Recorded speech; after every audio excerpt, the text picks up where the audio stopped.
Soy una influencer grande con 100.000 seguidores en Instagram. Pero cuando le ofrecí al dueño de un edificio en construcción, que me diera un departamento a cambio de subir una historia para promocionarlo, se me rió en la cara, lo publicó y se hizo viral. Ahora soy una burla. La gente que trabaja en oficinas, con horarios fijos y salarios seguros, simplemente no tiene la capacidad mental para comprender la presión que yo manejo a diario. Mantener 100.000 seguidores activos, que te adoren y que mantengan la ilusión de que tu vida es perfecta, no es un hobby, es mi negocio, mi imperio. Y la verdad es que, a mis 28 años, estaba agotada de vivir esa vida de ensueño en un apartamento que era un auténtico infierno logístico. Marco, mi pareja, el eterno habilitador pasivo, intentaba ser de ayuda con sus constantes recordatorios sobre la importancia del presupuesto, pero su actitud solo añadía más peso a mis hombros.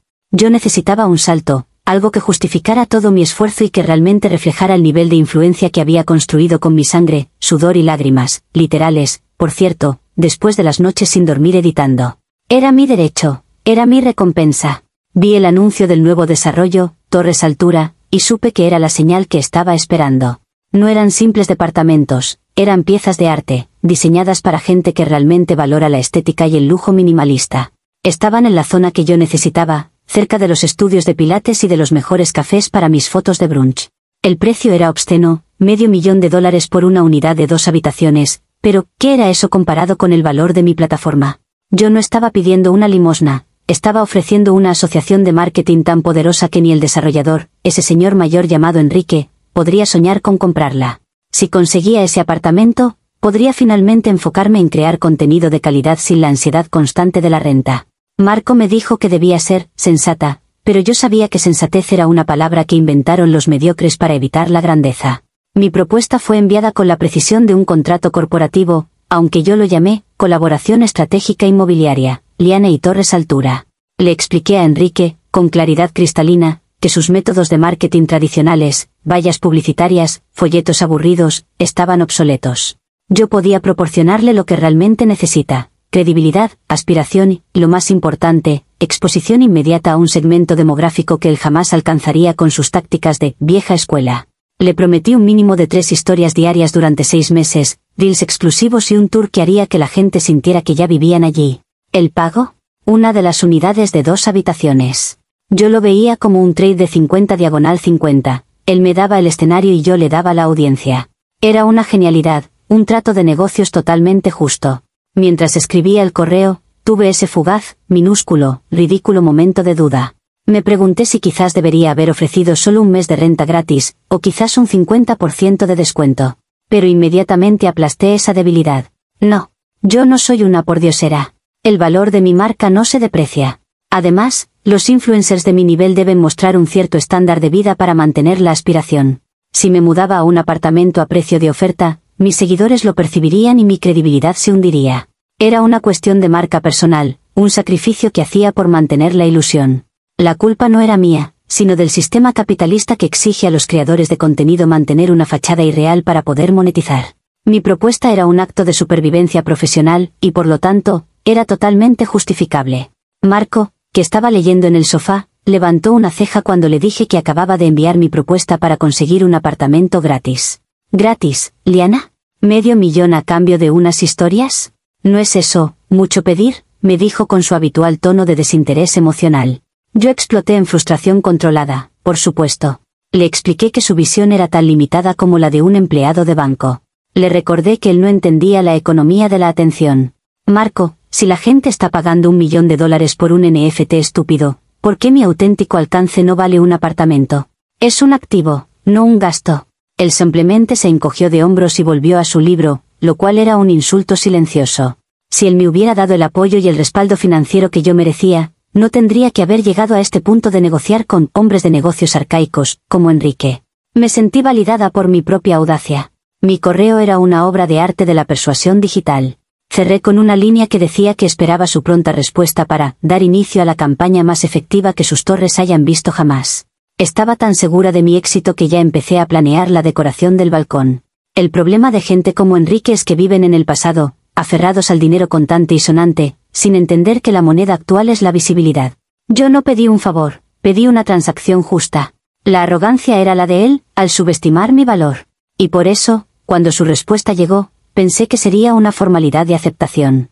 El correo de Enrique no fue la aceptación que yo esperaba, fue una simple frase: gracias por su interés. Le deseo suerte en sus futuras colaboraciones. Era seco, condescendiente, y terminaba con un atentamente que olía a naftalina. Yo sentí un calor recorrer mi cara, una mezcla de rabia y humillación que me hizo temblar. ¿Suerte? Yo no necesitaba suerte, yo exigía reconocimiento por mi duro trabajo. Sentí que se estaba riendo de mí desde su oficina llena de muebles de caoba. Pero lo peor estaba por venir, porque a las pocas horas, una amiga me envió un enlace a LinkedIn. Enrique no solo me había rechazado, sino que había publicado una captura de pantalla de mi correo íntegro, con mi nombre y mi marca en un recuadro negro, para humillarme frente a todos sus colegas de la industria. El título de su publicación era un puñetazo directo al estómago: la audacia de la generación del contenido. Cuando una historia de Instagram vale $500,000. Los comentarios eran un hervidero de veneno y burla. Empleados de constructora se reían, ejecutivos serios me llamaban ridícula y parásito. Marco se acercó a mi escritorio, con el rostro pálido, y me preguntó si yo realmente había escrito esas palabras, como si mi gramática o mi lógica fueran las culpables, no la traición de Enrique. Yo sentí que el mundo se me venía encima. No era justo, yo era la víctima de un ataque coordinado de la vieja guardia, que teme el poder de las mujeres emprendedoras en el espacio digital. Él era el misógino que intentaba aplastar mi negocio. Mi primera reacción no fue la calma, sino la furia justiciera. Me di cuenta de que si permitía que esa narrativa se asentara, mi marca estaba acabada. No podía simplemente aceptar que me habían humillado. Tenía que controlar el daño, y la mejor defensa es un buen ataque. Racionalicé rápidamente que la verdad ya no importaba, lo que importaba era la percepción. Enrique había violado mi privacidad y me había expuesto al escrutinio público de forma maliciosa. Eso era un acto de guerra, y yo tenía que responder con la misma ferocidad, pero con la ventaja de la sensibilidad moderna. Mi plan se formuló en segundos: lo iba a acusar de editar el correo y de misoginia empresarial. Abrí Instagram, mi campo de batalla preferido, y grabé una serie de historias con un filtro sutilmente lacrimógeno. Mi voz era firme, pero con un matiz de mujer herida. Expliqué que el desarrollador, Enrique, había actuado de forma completamente antiética y que, en realidad, el correo que había publicado era una versión editada y manipulada de una negociación cordial que él no supo manejar. Dije que él había utilizado mi nombre y mi imagen para generar publicidad gratuita para su edificio, y que su comportamiento era un claro ejemplo de cómo los hombres poderosos intentan silenciar a las mujeres que piden un valor justo por su trabajo. Mis seguidores, pensé, verían la verdad detrás de su máscara de empresario honesto. Marco trató de detenerme. Liana, si eso no es verdad, te van a destrozar. ¿Por qué mentir sobre la edición? Yo lo miré con desprecio. ¿Mentir? Estoy reframing la situación. Estoy usando su propia arma contra él. ¿Crees que me importan los tecnicismos cuando mi reputación está en juego? Estoy luchando por mi sustento. Eres un habilitador pasivo, Marco, siempre esperando que me rinda ante la injusticia. Su falta de apoyo solo reforzó mi creencia de que yo estaba sola en esta batalla contra el patriarcado empresarial. Él debería haberme defendido, haber creído ciegamente en mi versión, pero en lugar de eso, me regañaba. Era su culpa que yo tuviera que recurrir a medidas tan extremas. La publicación de Enrique se disparó aún más, pero ahora los comentarios estaban divididos. Algunos de mis seguidores, mis verdaderos defensores, comenzaron a atacarlo, llamándolo dinosaurio y machista. Pero la mayoría de los comentarios de la esfera pública eran ahora más agresivos, acusándome de jugar la carta de víctima, para salir de un trato fallido. La gente en Twitter empezó a buscar el historial de mi correo, preguntando cómo exactamente Enrique había editado un documento que ellos sospechaban que yo había escrito. Yo estaba ganando visibilidad, sí, pero el control se me estaba escurriendo de las manos. Tenía que hacer algo más dramático, más convincente, antes de que el fuego me consumiera. Tenía que involucrar a Marco de alguna manera que solidificara mi narrativa de presión. El punto de no retorno se alcanzó cuando Enrique, con una calma exasperante, publicó un nuevo post en LinkedIn, esta vez no solo con la captura del correo, que yo aseguraba que estaba editado, sino con el audio de una conversación telefónica que tuvimos. Yo había llamado a su oficina después de ver su primer post, llena de una rabia justiciera, para exigirle que lo eliminara. En el audio, mi voz se oía tensa, pero lo que la gente oía era una amenaza. Yo le decía claramente que si no lo quitaba, yo usaría mi plataforma para exponer la falta de ética de sus negocios y me aseguraría de que ningún joven profesional quisiera vivir nunca en su edificio de cemento frío. Él simplemente me dijo que era libre de hacer lo que quisiera, y que el público juzgaría. Esa grabación, que probaba que yo no solo había mentido sobre el correo editado, sino que había intentado extorsionarlo, fue el clavo final. La indignación fue masiva. Perdía unos 15.000 seguidores en horas y, lo que fue peor, mi principal patrocinador, una marca de suplementos de belleza, me envió un correo formal e hiriente en el que cancelaba mi contrato de 1 año por conducta profesional incompatible con sus valores. Sentí que mi pecho se cerraba. No era mi culpa. Era culpa de Enrique por ser un hombre vengativo y de esa cultura de la cancelación que no permite a las mujeres cometer errores o negociar agresivamente sin ser castigadas. Necesitaba un giro radical, una distracción emocional que desviara la atención de mi evidente manipulación. Esa noche, decidí hacer un streaming en vivo en Instagram, sin maquillaje, supuestamente roto. Era una táctica arriesgada, pero la desesperación me consumía. Marco estaba en la cocina, visiblemente molesto por mi decisión de seguir luchando. Lo obligué a sentarse a mi lado, diciéndole que su presencia le daría un aire de estabilidad y apoyo a la situación. Cuando las cámaras se encendieron, empecé a llorar, pero con moderación, canalizando a la mártir. Hablé de la ansiedad paralizante que sentía por la presión de mantener mi marca, y entonces, solté el veneno. La gente no entiende, dije con voz entrecortada mirando directamente a la cámara, la presión constante de las deudas, de tener que mostrar una vida perfecta cuando, detrás de escena, estás luchando por llegar a fin de mes. Yo solo quería asegurar un futuro, no solo para mí, sino para mi relación. Estábamos en un punto donde la presión financiera era insostenible, y sentí que esta colaboración era mi única salida para proteger lo que teníamos. La cámara capturó el rostro de Marco. Él no dijo nada, pero su expresión era de absoluta traición. Yo sabía que en el fondo, él sentía la culpa, porque si él hubiera tenido más ambición o un mejor trabajo, yo no habría tenido que arriesgarme así. Los comentarios se enfocaron inmediatamente en Marco. ¿Es tu novio el que te presiona financieramente?, preguntaban. Algunos me defendían, diciendo que era comprensible que una mujer se sintiera obligada a actuar así por la estabilidad de su hogar. Sentí una pequeña punzada de victoria. Había logrado mi objetivo, transferir parte de la culpa a la presión externa, representada sutilmente por Marco. Él esperó a que yo terminara el stream para confrontarme. Su voz era baja, pero cargada de furia contenida. Me dijo que como me atrevía a usarlo, a implicar que él era el responsable de mi desesperación. Le respondí con una indignación gélida: te estoy protegiendo, Marco. Estoy desviando la atención para que no se centren en mí. Si la gente piensa que lo hice por la presión de nuestra situación, te hace quedar mal, pero nos da un motivo noble, ¿entiendes? Tú deberías haberme apoyado. Tu silencio en el stream lo dice todo. Deberías estar agradecido de que estoy luchando contra estos monstruos por ambos. Él se levantó, su expresión de dolor era palpable. Me dijo que yo estaba enferma, que mi percepción de la realidad estaba tan retorcida que ya no podía vivir conmigo.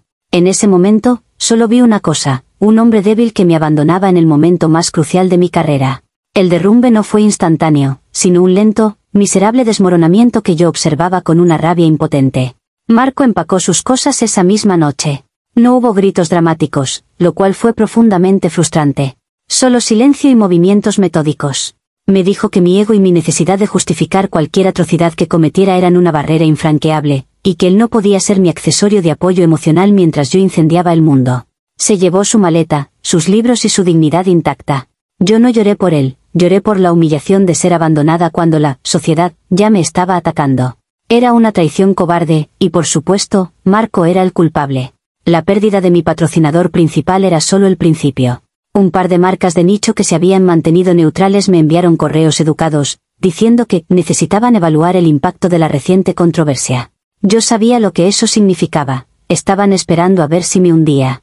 Mi cuenta de Instagram, que antes era mi castillo de cristal, se sentía ahora como una prisión. Cada publicación era recibida con un torrente de comentarios crueles, memes sobre apartamentos gratis y emojis de burla. El poco contenido que intenté subir, una foto de mi café matutino, se convirtió en un imán para el odio. Decían que yo seguía viviendo la fantasía, mientras el resto de mis problemas se acumulaban. En un intento desesperado por recuperar la narrativa, escribí una larga declaración en mis historias, culpando a Enrique por ser un bully corporativo y a Marco por su falta de lealtad. Expliqué que el ataque viral era una prueba de que el sistema odia a las mujeres que piden lo que valen, y que yo era una mártir involuntaria en la guerra contra la misoginia digital. Fue un intento magistral de gaslighting público, pero ya nadie lo compraba. La gente había escuchado el audio, habían visto mi actuación lacrimógena con Marco, y sabían que mi principal problema no era el machismo, sino mi incapacidad para aceptar la palabra no. Lo más doloroso fue el vacío. El teléfono, que solía sonar sin parar con propuestas de colaboración y mensajes de admiradores, se quedó en silencio sepulcral. Mis amigos influencers, cobardes todos, me mandaron mensajes de texto genéricos de «fuerza» y «mantente fuerte», pero ninguno se atrevió a defenderme públicamente. Ellos temían que el virus de la «mala prensa» se les pegara. Era la prueba irrefutable de que la fama es una ilusión y la lealtad es un mito. Yo les había dado contenido, les había dado entretenimiento, y en cuanto mi valor decreció por culpa de un viejo rencoroso, todos me dieron la espalda. Me senté en el apartamento vacío, el mismo que había querido cambiar por la unidad de Torres Altura, y sentí que la injusticia me corroía. Mi sueño de una vida de lujo no se había frustrado por mi propia arrogancia o mi mentira descarada, se había frustrado por la mezquindad de los demás. Marco había actuado como un cobarde al irse. Enrique había actuado como un depredador al exponerme. Y la gente, con su moralina barata, había actuado como una turba primitiva que disfruta destruyendo lo hermoso. Yo no era la culpable del desastre, yo era el daño colateral. Ahora estoy aquí, tecleando esto en mi laptop, en un estado de ruina financiera y emocional. He perdido un 40% de mis seguidores, lo que para una influencer de mi tamaño es una hemorragia catastrófica. Las cuentas de banco están en rojo y mi casero ya me ha enviado 2 avisos. La justificación retrospectiva se ha cementado en mi mente. Yo fui víctima de una conspiración mediática y empresarial, y no la creadora de mi propio problema. Es absolutamente ridículo sugerir que un simple correo electrónico, que era una propuesta de negocios, sea la causa de todo esto. La causa real es la envidia. Enrique, ese hombre asqueroso, me ha usado como combustible para su propia fama. Mis errores se han convertido en su eslogan de marketing. Lo he visto en los periódicos locales, posando frente a sus torres, hablando de integridad y valor real del trabajo. La ironía me da náuseas. Él es el verdadero manipulador, aprovechándose de mi desesperación y mi visibilidad para vender sus carísimas cajas de cemento. Y la gente lo adora por ello. Es la prueba de que si eres un hombre de negocios de la vieja escuela, puedes humillar a una mujer joven y emprendedora sin sufrir consecuencias. Él es un héroe. Yo soy la burla. He intentado reconstruir mi feed, subir contenido sobre autocuidado durante la crisis, pero suena hueco. El sarcasmo es demasiado intenso. La gente no me permite la paz para sanar y seguir adelante. Me exigen una disculpa genuina, que yo simplemente no puedo dar. ¿Por qué? ¿Por qué debería disculparme por pedir lo que valía? El mundo me debe una disculpa por su falta de visión. Mi error no fue pedir el apartamento, mi error fue subestimar la maldad con la que la gente se regodea en la caída de alguien que intenta ascender. Y Marco, por supuesto, ha cortado toda comunicación. Me envió un mensaje lacónico pidiéndome que no lo contactara. ¡Qué falta de carácter! Un verdadero compañero se queda, lucha a tu lado contra la turba, o al menos te da una excusa creíble para irte, no este abandono silencioso. Su huida solo demuestra que él nunca estuvo a mi nivel, nunca entendió el sacrificio y el riesgo que implica vivir una vida pública. Él quería la versión filtrada de Liana, la que toma café perfecto en un apartamento impecable, pero no a la Liana real, la guerrera que lucha por la estabilidad. Su partida es la validación final de mi victimización. Ahora, ¿qué sigue? Necesito ayuda, pero no la ayuda de la gente que me dirá que reflexione o que acepte mi culpa. Necesito que alguien entienda que esta situación es el resultado de un acoso público y una campaña de desprestigio dirigida por un hombre rico y poderoso. Solo quería un lugar mejor para vivir y la oportunidad de hacer mi trabajo con excelencia. Y a cambio, perdí mi carrera, mi pareja y mi dignidad. Espero que, al publicar esta historia aquí, la gente vea la verdadera naturaleza de la injusticia y me ayude a encontrar la forma de vengarme, o al menos, de recuperar mi valor. Comentarios populares de Reddit, sobre la historia principal. Usuario, Anónimo 1. Ope, tu capacidad para retorcer la realidad y presentarte como Juana de Arco de la economía digital es, francamente, aterradora. Estás tratando de convencer a miles de extraños de que ofrecer unos cuantos vídeos de 15 segundos, que requieren un esfuerzo mínimo, seamos sinceros, es un equivalente justo y equitativo a $500,000 en bienes inmuebles. No solo subestimas el valor de la propiedad real, sino que sobreestimas dramáticamente tu propia influencia. El hecho de que Enrique te haya expuesto no fue misoginia, fue una respuesta lógica a un correo demandante y ridículo. Y en cuanto a tu pobre pareja, Marco, usarlo como escudo humano y culparlo de tu desesperación financiera durante el stream es el acto más egoísta y manipulador de toda la narrativa. Tu verdadero problema no fue el desarrollador, fue tu total incapacidad para aceptar la palabra no y tu pánico al tener que asumir las consecuencias de tu propia arrogancia. Respuesta de la app. Es fácil para la gente que vive en la mediocridad financiera opinar sobre el valor real del contenido. Parece que no entienden nada. Mi esfuerzo mínimo se traduce en años de sacrificio, en construir una marca que Enrique, con todo su dinero viejo y obsoleto, jamás podría crear. Comparar unos segundos de mi vida con un pedazo de cemento es reducir mi arte a una transacción básica. Él me atacó primero, y yo tuve que defenderme con las herramientas que tenía. Y para que lo sepas, Marco y yo ya teníamos problemas preexistentes debido a su falta de ambición y su pasividad. Yo simplemente utilicé la verdad de nuestra situación para explicar mi presión. Si alguien es el egoísta aquí, es el por irse en el momento en que yo más necesitaba apoyo contra esta cacería de brujas. Usuario, Anónimo 2. Has perdido 40% de tus seguidores, tu patrocinador principal y tu pareja, y tu conclusión es que el sistema odia a las mujeres que piden lo que valen. Permíteme corregirte. Perdiste todo porque mentiste descaradamente. La historia del correo, editado, intentaste manipular a un desarrollador con amenazas de cancelación, el audio lo prueba, y luego intentaste victimizarte usando la figura de tu expareja para generar lástima. El drama es tuyo, Liana. El mundo no conspiró contra ti, tú te arrojaste sola a la hoguera. Tu victimismo no te hace una mártir, te hace una narradora poco fiable que está tratando de evadir una responsabilidad financiera y moral muy simple. Deberías enfocarte menos en la venganza y más en entender por qué nadie, ni siquiera tu pareja, quiso seguir creyendo en tu ficción. Respuesta de la app. Claro, siempre es culpa de la mujer. La gente como tú está tan acostumbrada a ver a las mujeres en roles pasivos que, cuando una de nosotras se atreve a negociar duro, la llamamos manipuladora. Si Enrique hubiera sido una mujer de mi edad, nadie habría parpadeado. Me pidieron una disculpa genuina y la di, explicando la presión emocional. Pero parece que eso no es suficiente. Lo que realmente quieren es verme arrastrándome por el suelo. En cuanto al audio, ¿quién grabó una conversación privada y la difundió? Ese es el verdadero delito. Él es el acosador, y yo solo era una profesional que intentaba proteger su futuro. El hecho de que se haya convertido en esta ficción de la que hablas es enteramente culpa de la prensa sensacionalista y de gente como tú que no soporta ver a una mujer fuerte en apuros. Actualización 1. La crueldad de los comentarios aquí en Reddit solo confirmó mi teoría inicial. La gente goza con la destrucción de la ambición ajena, especialmente si esa ambición es femenina. Me llaman manipuladora y arrogante, pero ¿qué pasa con Enrique, que se convirtió en una celebridad a costa de mi caída? El odio que recibí me obligó a tomar una pausa de mis redes principales, pero no podía quedarme quieta. La inacción es la derrota final, y yo soy una guerrera. Decidí que, si no podía conseguir el apartamento gratis, al menos usaría la controversia para financiar mi próxima etapa. Tenía que convertir el veneno en oro. Mi respuesta fue Proyecto Resiliencia, una campaña de crowdfunding que lancé bajo la premisa de crear una serie documental sobre la misoginia en el capitalismo inmobiliario. Por supuesto, el objetivo subyacente era cubrir mi renta y mis deudas, pero presentarlo como arte y activismo era el único camino para justificar que la gente me diera dinero. Lo detallé con toda la pompa posible. Hablé de camarógrafos, entrevistas exclusivas con otras víctimas del sistema, aunque todavía no las tenía, y un compromiso con la verdad incómoda. Yo realmente creí que mis 100K seguidores, o lo que quedaba de ellos, se alinearían para apoyar esta cruzada. Era una causa noble, después de todo. La campaña fue un desastre humillante. Puse una meta inicial de $20,000, un número relativamente modesto, y después de una semana, apenas había recaudado $400. La mayoría de las donaciones eran de $5 y venían con mensajes sarcásticos. Aquí tienes $5, ahora cómprate media baldosa del apartamento, o ¿incluye este documental la escena donde amenazas a Enrique? La gente no solo me estaba negando el apoyo, estaba usando mi plataforma para burlarse de mí. Sentí que me ardían los ojos de la frustración.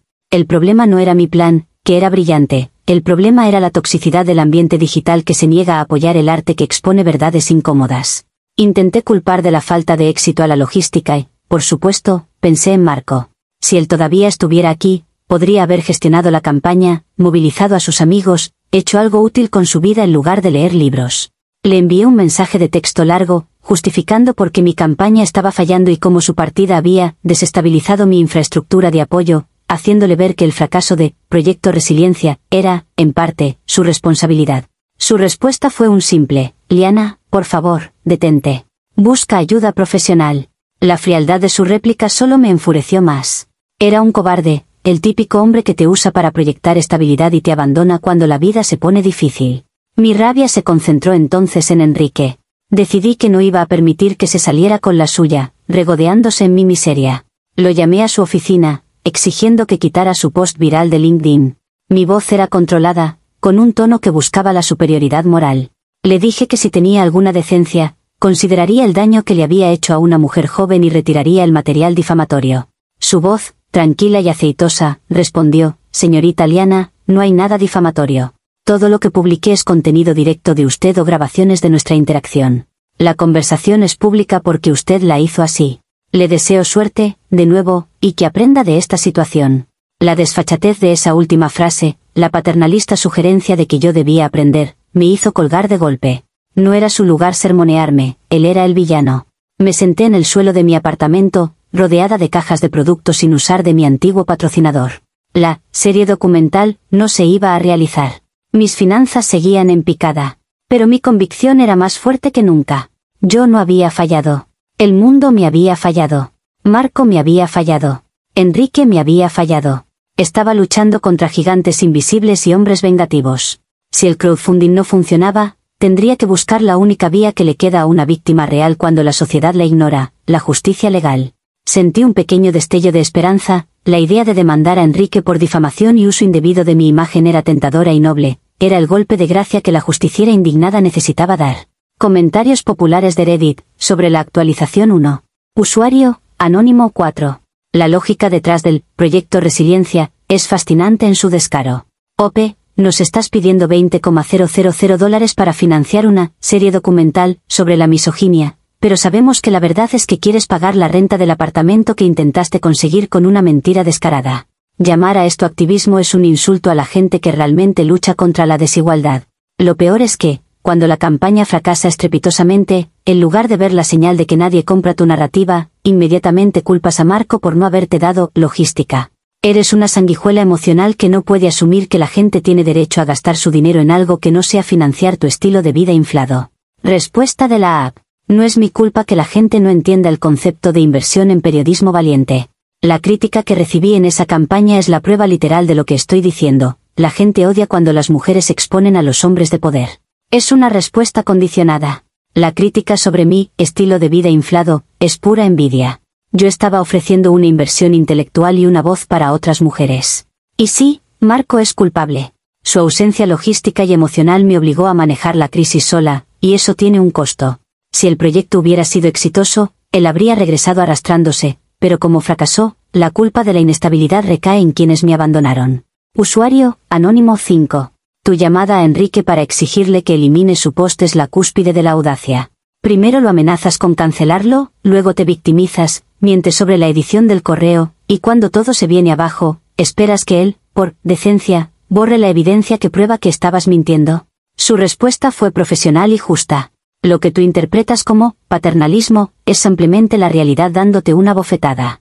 Si decides demandarlo, como insinúas, prepárate para que usen este hilo de Reddit y todos tus intentos de justificación como prueba de tu falta de credibilidad y tu patrón de manipulación. El único villano aquí es tu ego. Respuesta de la app. La decencia es un estándar que la gente como Enrique no conoce.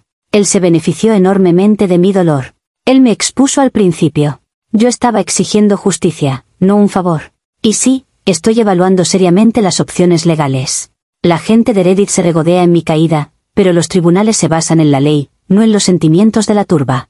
No me importa lo que opinen de mis intentos de justificación, en un tribunal, yo tengo pruebas de que él me expuso de forma maliciosa. Estoy cansada de ser la víctima, es hora de que la justicia me reivindique y que él pague por el daño a mi reputación. Actualización final. Mi peor pesadilla se hizo realidad. Enrique, el desarrollador, convirtió mi humillación en el lema de su empresa. Su equipo de marketing es repugnante, pero brillante. Lanzaron una campaña masiva de publicidad para Torres Altura con un eslogan que era una puñalada. Nuestros departamentos se pagan con trabajo, no con historias. Usaron la viralidad para venderse como la marca de la integridad y el valor real. Vi vallas publicitarias gigantes con esa frase. El edificio se vendió completamente en tiempo récord. El cinismo era abrumador. Mi desgracia le había dado una fortuna. Esta visión de su éxito fue el detonante final que me hizo tomar la decisión que el sistema me obligaba a tomar, la demanda. No podía permitir que se enriqueciera con mi sufrimiento. Contraté a un abogado, un hombre mayor y de voz suave que parecía entender mi desesperación. Presenté la demanda contra Enrique por difamación y uso no autorizado de mi imagen. Yo estaba convencida de que ganaría. Le expliqué al abogado cómo Enrique era un bully corporativo que había manipulado la verdad. Omití, convenientemente, la parte donde yo mentía sobre la edición del correo y la llamada amenazante. Mi abogado me dijo que tendríamos que ser muy cuidadosos, porque, la verdad, tal como la presenta la evidencia, no siempre está de su lado. Yo lo corregí, la verdad de mi sufrimiento está de mi lado. Lo que necesito es que él pague por la humillación pública. Yo no buscaba dinero, buscaba que él sufriera las mismas consecuencias que yo. El juicio fue una farsa humillante, más breve y despiadado que cualquier stream que haya hecho. El juez desestimó mi demanda en la etapa inicial.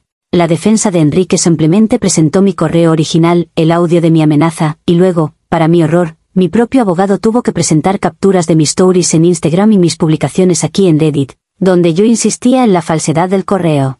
Dijeron que mi patrón de gaslighting era una prueba de que la verdadera difamación provenía de mí misma al intentar desacreditar una interacción comercial real. Sentí que el aire se iba de mis pulmones. La sala se reía de mí en silencio. Pero lo peor vino después. No solo desestimaron mi caso, sino que Enrique presentó una contrademanda por acoso y daños a la reputación de su negocio. Daños a la reputación. Si él se hizo millonario con la controversia. No obstante, el juez dictaminó a su favor, citando el audio de la llamada donde lo amenacé y mis posteriores intentos de cancelación. Me obligaron a pagar una cantidad ridícula en costos legales y a indemnizar a Enrique. Salí del tribunal con una deuda legal considerable y la sensación de que el universo estaba conspirando activamente para asegurarse de que yo fracasara. La consecuencia inmediata fue que tuve que apagar mis redes sociales temporalmente. Mi abogado me advirtió que cualquier intento de seguir victimizándome públicamente o atacar a Enrique en el corto plazo podría complicar aún más mi situación financiera. Este silencio forzado es la peor condena. Me han arrebatado mi voz, mi plataforma y mi medio de vida. Lo llamaron fallo judicial, yo lo llamo la silenciamiento forzado de una crítica social legítima. Tuve que aceptar que mi vida de influencer de lujo se había terminado, al menos por ahora, y que tenía que encontrar una manera de pagar la monumental deuda. Mi solución, y lo digo con un resentimiento profundo, fue aceptar un trabajo. Marco me había abandonado, mi plataforma estaba quemada, y el sistema legal se había unido a Enrique. Conseguí un puesto como recepcionista en una pequeña oficina de bienes raíces. Es el colmo de la ironía. Ahora trabajo para el sistema que me destruyó. Mi escritorio es pequeño, las luces son fluorescentes y tengo que sonreír y responder llamadas. Lo veo no como un trabajo, sino como una penitencia que la sociedad misógina me ha forzado a aceptar. Soy una víctima de la mediocridad corporativa, y cada vez que respondo un teléfono, me recuerdo a mí misma que este es el precio de atreverse a soñar en grande en un mundo pequeño. Comentarios populares de Reddit, sobre la actualización final. Usuario, Anónimo 7. El resultado legal era perfectamente predecible. Demandaste a un hombre por difamación cuando la única fuente de difamación eras tú misma. El hecho de que tu patrón de mentiras y autojustificación fuera utilizado como prueba en tu contra es el final lógico de tu arco de personaje. No es silenciamiento forzado, es el fracaso rotundo de la estrategia de la justiciera indignada. Espero sinceramente que esta deuda legal sea la consecuencia final y definitiva que te obligue a hacer un examen de conciencia real, aunque, a juzgar por tu narrativa, dudo que lo haga. Pareces más molesta por la luz fluorescente de tu nuevo trabajo que por el daño que causaste. Respuesta de la app. Es fácil opinar desde la comodidad de un anonimato, sin arriesgar nada. El tribunal fue parcial, es obvio que el dinero y el poder de Enrique influyeron. Mis mentiras eran reajustes narrativos necesarios para defenderme. Los daños que supuestamente le causé no existen, él vendió su edificio gracias a mí. Es la hipocresía en su máxima expresión. ¿Examen de conciencia? El único examen que haré es cómo una mujer puede luchar contra un sistema tan profundamente corrupto. En cuanto al nuevo trabajo, sí, la luz fluorescente es simbólica de la esclavitud corporativa a la que me han obligado, en lugar de permitirme prosperar con mi arte. Usuario, Anónimo 8. La ironía de que hayas terminado trabajando como recepcionista en una agencia de bienes raíces es de un humor cruel. Querías un apartamento de $500,000 por una historia y terminaste en un cubículo, haciendo el trabajo manual que antes despreciabas. Tu sacrificio, para conseguir ese trabajo, que llamas esclavitud corporativa, es lo que el 99% de la población llama ganarse la vida. Deja de culpar al sistema. Deja de culpar a Marco. La vida te está obligando a madurar y a entender el valor real de las cosas, y tu última justificación, que eres una víctima de la mediocridad, demuestra que, incluso con una deuda paralizante, no has aprendido absolutamente nada. Respuesta de la app. No es irónico, es una burla impuesta. Por supuesto que no he aprendido a ser sumisa. El hecho de que me vean aquí, respondiendo llamadas estúpidas, es la prueba de que ganaron la batalla, pero no la guerra. Yo soy una empresaria de corazón, forzada temporalmente a la jaula de la rutina. La diferencia entre yo y la gente que realmente ama este tipo de trabajo es que yo sé que valgo mucho más. Solo estoy reuniendo fuerzas, observando el sistema desde dentro, y planeando mi regreso. Y si alguien insinúa que el trabajo manual es un castigo, es porque no entienden el verdadero valor de la libertad creativa. Usuario Anónimo 9. Tu conclusión de que este es el precio de atreverse a soñar en grande es la forma más patética de esquivar la responsabilidad. No te condenaron por soñar en grande, te condenaron por amenazar, mentir y usar a las personas de tu vida para proteger tu ego frágil. Enrique capitalizó tu error, tú capitalizaste tu victimismo. Ahora que has perdido en todos los frentes, personal, profesional y legal, la única cosa que te queda es ese rígido sentido de que todo es injusto.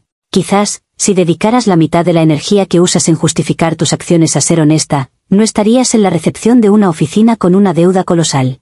Respuesta de la app. La honestidad es un lujo que solo se pueden permitir los que no tienen nada que perder. Yo tenía una carrera, un futuro, y tuve que protegerlo con uñas y dientes. Mi ego no es frágil, es mi armadura. Y la gente envidiosa, como tú, siempre intentará derribar a quienes tienen el coraje de pedir lo que merecen. La deuda colosal es simplemente la prueba de que fui la única que luchó de verdad, y en la guerra, a veces se pierde una batalla por las reglas del enemigo. Pero estoy lejos de haber terminado.